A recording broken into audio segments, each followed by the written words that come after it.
He from co-founder of Daily Din Hope and founder of Primus Visions. And we call Ezril Jamil. Time's yours. Okay, I think I'm the last speaker. Okay, can everybody on your video please? Last speaker, on the video please, so that I can see everybody.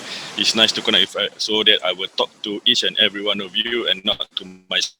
Okay, I will share with you my slide now. It's all pictorial. I try to make it very easy for all of you.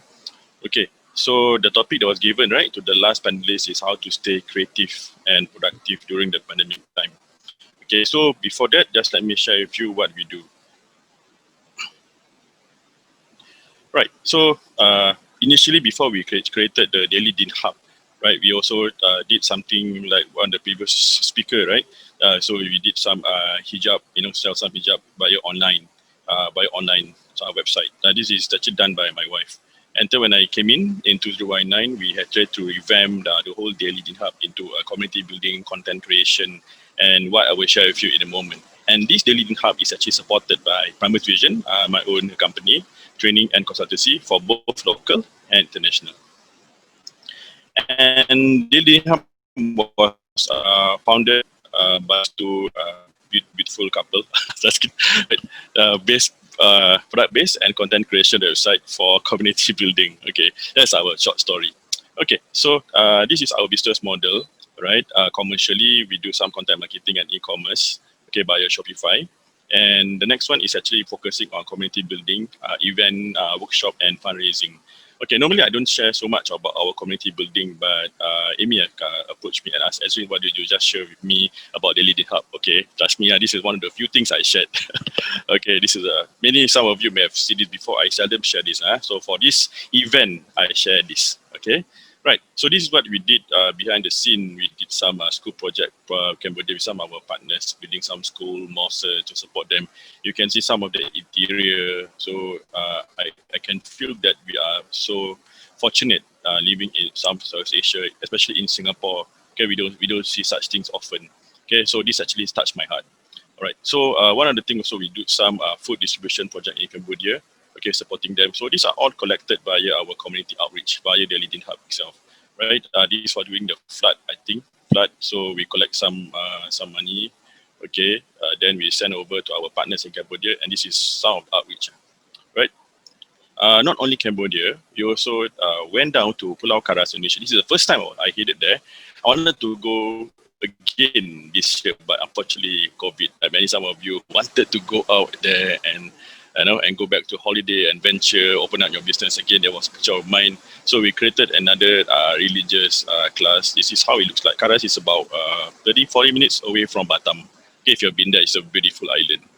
Okay, besides that, you also do some water pump project for both Bangladesh and India. So this is some of the outreach that we did as a community. We don't just focus on product selling or e-commerce or e-commercial, but we also do some water pump project just to help the needy.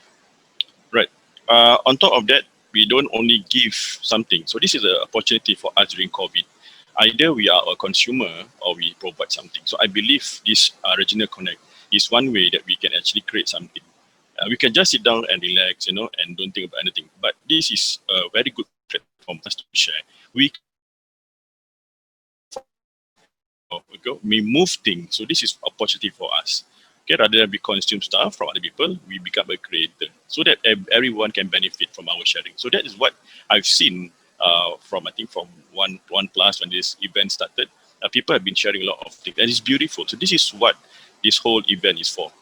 Right. So besides that, we also did some, we call it the Bebas. It means free. Bebas means free. Free from mental health. We collaborated. Okay, this is a paid event. Okay, reach out to community, public as a whole. We invited speakers, counselors, and even Malaysian speakers, right, religious speakers, talking about mental health. Okay, on top of that, we did some Ramadan project this year because a lot of us, go to the mosque, correct? So we're talking about creativity, right? So instead of waiting for this, mosques or any other platform, so we create our own content. We invited speaker to provide them. So this is how Jina connects. So this I can connect with Elmi because she did something for us. And the same thing that I also did something from the community as well, meaning for the Muslim community. So we created this invited speaker from Singapore and from Malaysia. maybe in future I will invite some speakers from Indonesia as well. Okay, so put all this content inside our YouTube channel, and it has grown from 2,000 followers since that particular 1 month, just in Ramadan itself. Okay, this is one way for us to be committed because we provide value for people. Okay, so this is another project. Okay, besides that, we also did some behind the scenes dormitory sharing. Okay, through some of my friend by the name of Nazri Islam, a Bangladeshi guy who have been in Singapore for the past more than 10 years. Because there was, during the pandemic itself, right, there was a new cluster in dormitory. And he actually talked to me and said that, okay, Ezril, actually there was a perception about, Singaporean looking at, the foreigners, okay, had to be the contributor to this COVID. Okay, when we are supposed to go down, suddenly the numbers just picked up just because of this foreigners. So we came in actually to do some video. You can catch the video in our YouTube channel under Ezril Jamil Official. You can look at the video, you can see behind the scenes. I even shared with them how it looks like in the dormitory, how they look like.